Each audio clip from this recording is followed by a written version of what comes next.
বন্ধুরা, এই স্থানটি উত্তর আটলান্টিক মহাসাগরের পশ্চিম অঞ্চলে অবস্থিত।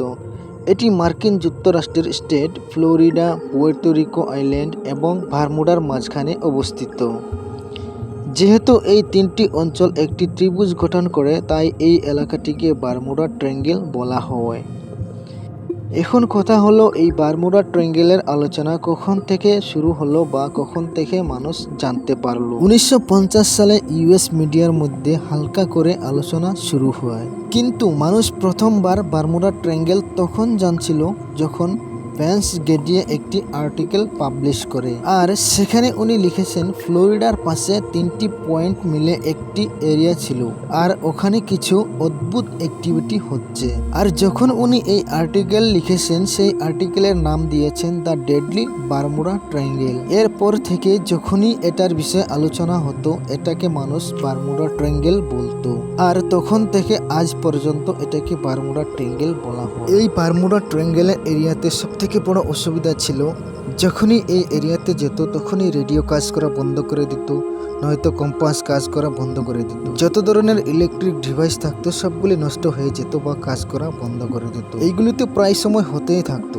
সাথে সাথে আসমান থেকে প্লেন এবং সমুদ্র থেকে শিপ নিখোঁজ হয়ে যেত। আর এর সাথে সাথে যে মানুষগুলি থাকতো সেই মানুষগুলিও নিখোঁজ হয়ে যেত। আর নিখোঁজও এমন ভাবে হতো, মানুষ হোক বা শিপ হোক বা প্লেন হোক, একটা টুকরো খুঁজে পাওয়া যেত না।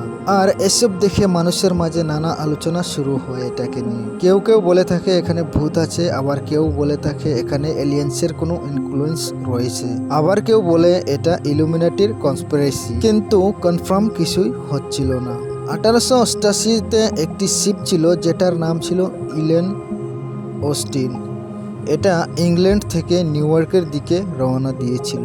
2 থেকে 3 দিন ট্রাভেল করার পর এই শিপের যে ক্যাপ্টেন ছিল তার নাম ছিল গ্রিফিন গন্তব্যে জলদি পৌঁছানোর জন্য একটি শর্টকাট রাস্তা ধরেছিল। আর সেই শর্টকাট রাস্তাটি বারমুডা ট্রায়াঙ্গেলের পাশ দিয়ে যেত। আর যখনই বারমুডা ট্রায়াঙ্গেলের এরিয়ার কাছাকাছি চলে আসে, ঠিক তখনই ক্যাপ্টেন গ্রিফিন অল্প একটু দূরে একটি ছোট নৌকা দেখতে পান। সেখানে কোনো মানুষ ছিল না, কিছুই ছিল না। আর সেই নৌকাটি খুব অদ্ভুতভাবে এখান থেকে ওখানে মুভমেন্ট করতেছিল। ক্যাপ্টেন অনেক চেষ্টা করেছিল যোগাযোগ করার জন্য, কিন্তু ওখান থেকে কোনো রেসপন্স আসছিল না। কিছু সময় পরে ক্যাপ্টেন কয়েকজন মানুষ ওখানে পাঠালো, কারণ হলো ওখান থেকে কেন রিপ্লাই আসছে না। কিন্তু ওই নৌকাতে যাওয়ার পরে তারা অবাক হলো, কারণ ওই নৌকাতে কোনো মানুষ ছিল না। আর ওই নৌকার সবকিছু ঠিকঠাক ছিল, কোনো ধরনের ড্যামেজও ছিল না। তারপর তারা ডিসাইড করলো এই নৌকাকে তারা তাদের সাথে নিউ ইয়র্ক নিয়ে যাবে, যাতে করে কোনো ধরনের ইনলিগালি অ্যাক্টিভিটি হয়ে থাকলে তারা ধরতে পারে। আর তখনই তারা এই নৌকাকে তাদের সাথে করে নিয়ে যাচ্ছিল। ঠিক তখনই অনেক ভয়ঙ্কর একটি ঝড় আসে, আর কিছু সময়ের জন্য সেই নৌকাটি গায়েব হয়ে যায়। কিছু সময় পরে ঝড় একটু থামার পর নৌকাটি দেখে সবাই অবাক হলো, কারণ যতজন মানুষ ওই নৌকাতে ছিল নৌকাটিকে নিউ ইয়র্কের উদ্দেশ্যে নিয়ে যাওয়ার জন্য, তাদের মধ্যে কেউ নেই, সবাই গায়েব ছিল। আর অবাক করার বিষয় হলো যে সেই নৌকাটির কোনো ধরনের ক্ষতি হয়। তারপর তারা নৌকাটিকে ওখানেই রেখে তারা চলে যায়। পরের দিন এই খবর চারিদিকে ছড়িয়ে পড়ে। আরও একটি শিপ যেটার নাম ছিল দ্য মেরি সিলেস্ট 7 নভেম্বর 1872 সালে নিউ ইয়র্ক থেকে ইটালির দিকে রওনা দিয়েছিল। আর এই শিপে অনেকজন মানুষ ছিল, প্রায় মানুষ ভর্তি ছিল।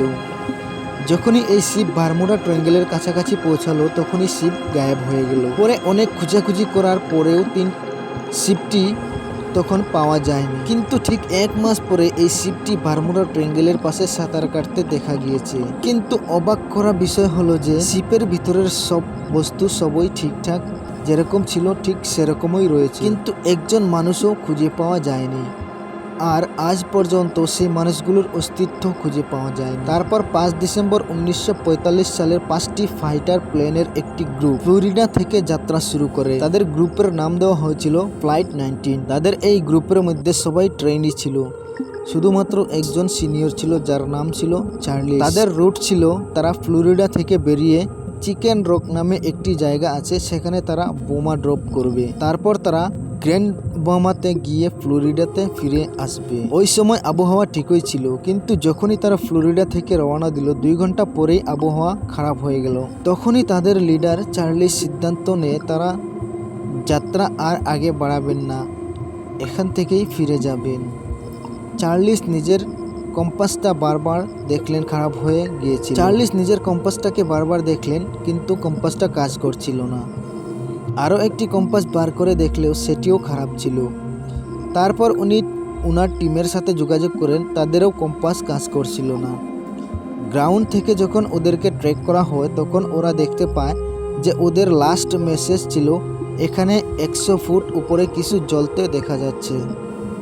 তারপর থেকে এটাও গায়েব হয়ে গেল। বন্ধুরা, রহস্যময় পৃথিবীতে কত রকমের রহস্য লুকিয়ে আছে। বন্ধুরা, এই বিষয়ে আপনাদের কি মতামত তা কমেন্ট বক্সে অবশ্যই জানাবেন। আর ভিডিওটা কেমন হয়েছে জানাবেন। ভালো লাগলে লাইক করবেন। এটা আমার নতুন চ্যানেল এবং ফার্স্ট ভিডিও, তাই একটু সাপোর্ট করবেন। ধন্যবাদ। দেখা হচ্ছে পরের ভিডিওতে। নাম্বার 1, ফুটন্ত নদী। আমাজনের প্রথম রহস্যটি হলো একটি নদী যার নাম সানাই টিম্পিস্কা। বিজ্ঞানীরা অবাক হন, কারণ এই নদীর আশেপাশে কোনো আগ্নেয়গিরি নেই, তবু এর পানি কেন ফুটছে? কোনো প্রাণী ভুল করে এই নদীতে পড়লে তার শরীরের চামড়া মুহূর্তেই হাড় থেকে আলাদা হয়ে যায়। স্থানীয়রা মনে করেন এটি একটি পবিত্র এবং রহস্যময় জায়গা। নাম্বার 2, বিশাল আকার দানবীয় অ্যানাকোন্ডা। আধুনিক বিজ্ঞান বড় বড় সাপের কথা স্বীকার করলেও অ্যামাজনের গভীরে 50 ফুটেরও বেশি লম্বা সাপ থাকতে পারে। যদিও বিজ্ঞানে 25 থেকে 30 ফুটের বেশি সাপের প্রমাণ মেলা ভার। এই সাপগুলো আস্ত একটি মানুষকে গিলে ফেলার ক্ষমতা রাখে। নাম্বার 3, হারানো শহর এল ডোরাডো।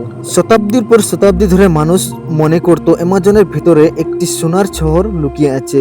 বহু অভিযাত্রী এই শহর খুঁজতে গিয়ে আর ফিরে আসেনি। বর্তমান লেজার প্রযুক্তির লিডার সাহায্য দেখা গেছে জঙ্গলের নিচে বিশাল বিশাল দালান ও রাস্তার ধ্বংসাবশেষ আছে, যা প্রমাণ করে হাজার হাজার বছর আগে এখানে কোনো উন্নত এক সভ্যতা ছিল। নাম্বার 4, টেরা প্রেটা বা কালো মাটি। অ্যামাজনের মাটি সাধারণত উর্বর হয় না, কিন্তু কিছু নির্দিষ্ট এলাকায় টেরা প্রেটা বা বিশেষ কালো মাটি পাওয়া যায়। আশ্চর্যের বিষয় হলো এই মাটি প্রাকৃতিকভাবে হয়নি, এটি প্রাচীন মানুষের তৈরি একটি কৃত্রিম সার। হাজার বছর পরেও এই মাটি কিভাবে তার উর্বরতা ধরে রেখেছে তা আজও বিজ্ঞানীদের কাছে এক বড় রহস্য। নাম্বার 5, সূর্যের আলোহীন অন্ধকার জঙ্গল। অ্যামাজনের শেষ রহস্য হলো এর অন্ধকার। এই জঙ্গলের গাছপালা উপরের দিকে এমন এক ছাতা তৈরি করে দিনের বেলাতেও সূর্যের আলো মাটির নিচে পৌঁছাতে পারে না, মাত্র 1% আলো মাটিতে পৌঁছায়। যদিও কখনো অ্যামাজনের গভীরে বৃষ্টি শুরু হয়, তবে সেই পানি মাটি পর্যন্ত পৌঁছাতে প্রায় 10 মিনিট পর্যন্ত সময় নেয়। এই অন্ধকার জগতে বাস করে পৃথিবীর সবচেয়ে অদ্ভুত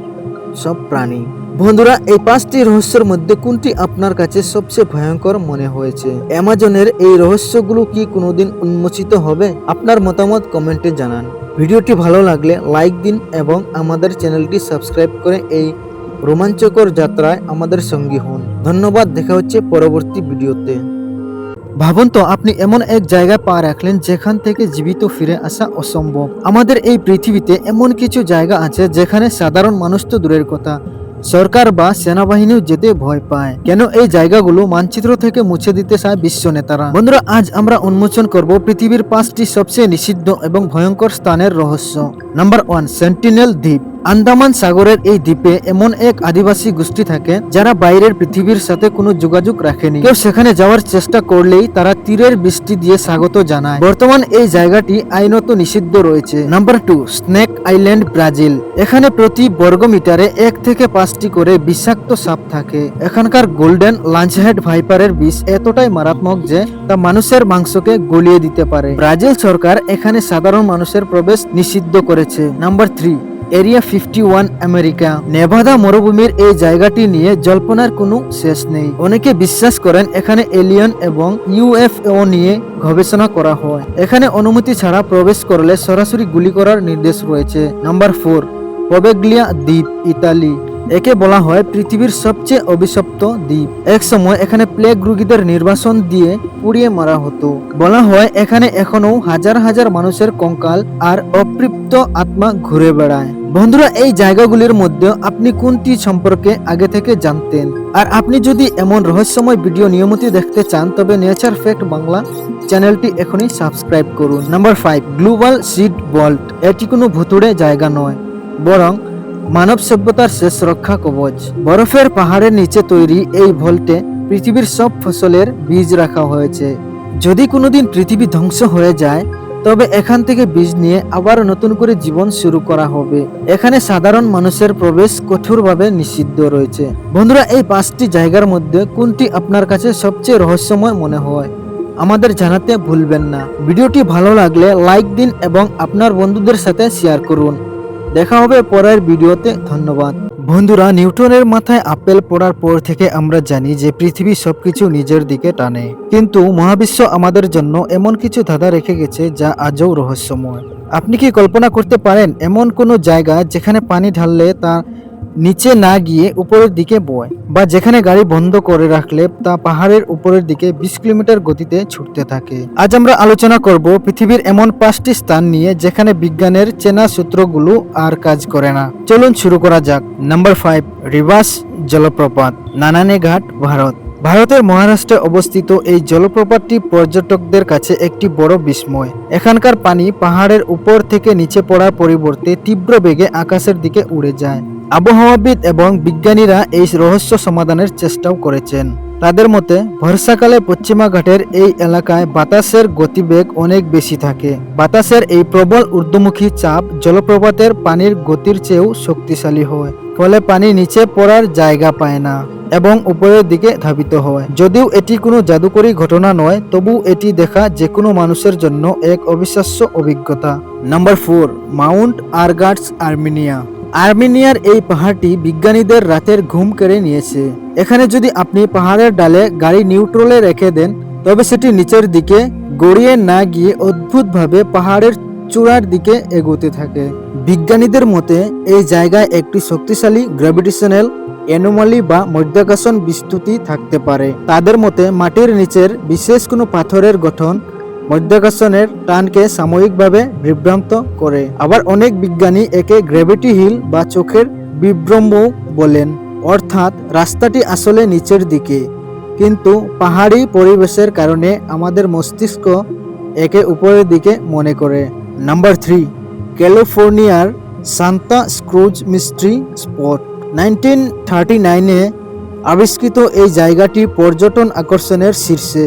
এখানে মানুষ 45 ডিগ্রি কোণে হেলে দাঁড়িয়ে থাকতে পারে, যা সাধারণ কোনো জায়গায় অসম্ভব। 1940-এর দশকে অনেক বিজ্ঞানী মনে করতেন এখানে কোনো ইউএফও বা ভিন গ্রহের মহাকাশযান চাপা পড়ে আছে, যা বিশাল চৌম্বক ক্ষেত্রে তৈরি করেছে। তবে আধুনিক রিফ্লেকটিভ জ্যামিতি বিশেষজ্ঞদের মতে এটি একটি সুনিপুণ অপটিক্যাল ইলিউশন। এখানকার ঘরগুলো এবং মাটির সমতলতা এমনভাবে তৈরি বা সজ্জিত যে আমাদের চোখ উচ্চতা এবং ঢাল পরিমাপ করতে ভুল করে।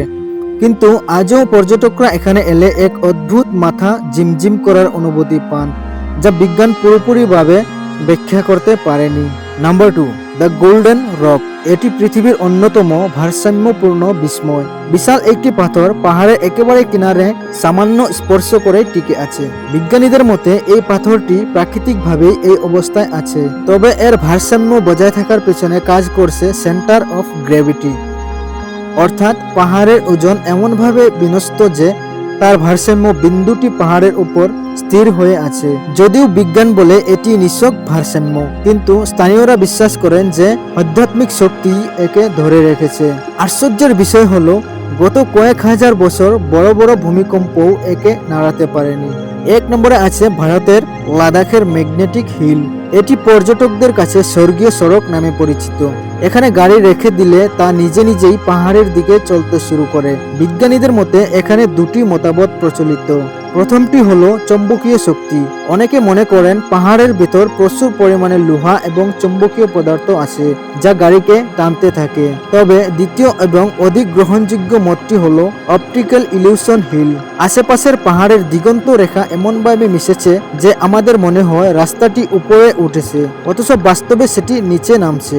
ভারতীয় বিমান বাহিনীও এই এলাকা দিয়ে যাওয়ার সময় সতর্ক থাকে, যা এর রহস্যকে আরও বাড়িয়ে দেয়। পৃথিবীর এই বিস্ময়কর জায়গাগুলো আমাদের বারবার মনে করিয়ে দেয় যে আমরা প্রকৃতির সব রহস্য আজও উদ্ধার করতে পারিনি।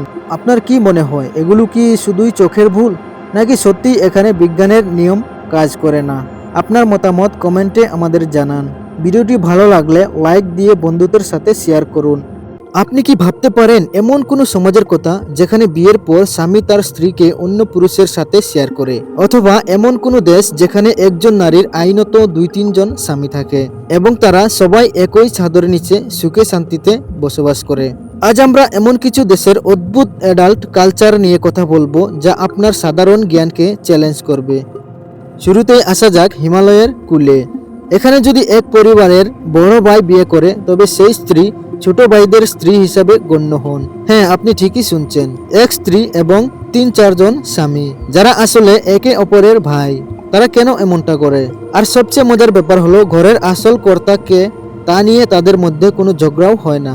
এবার চলুন আফ্রিকার নাইজেরিয়ায়। এখানে উডাবে উপজাতির এক অদ্ভুত মেলা হয়। এখানে পুরুষরা ঘন্টার পর ঘন্টা মেকআপ করে সুন্দর সাজে দাঁড়িয়ে থাকে, আর মহিলারা এসে তাদের পছন্দ করে।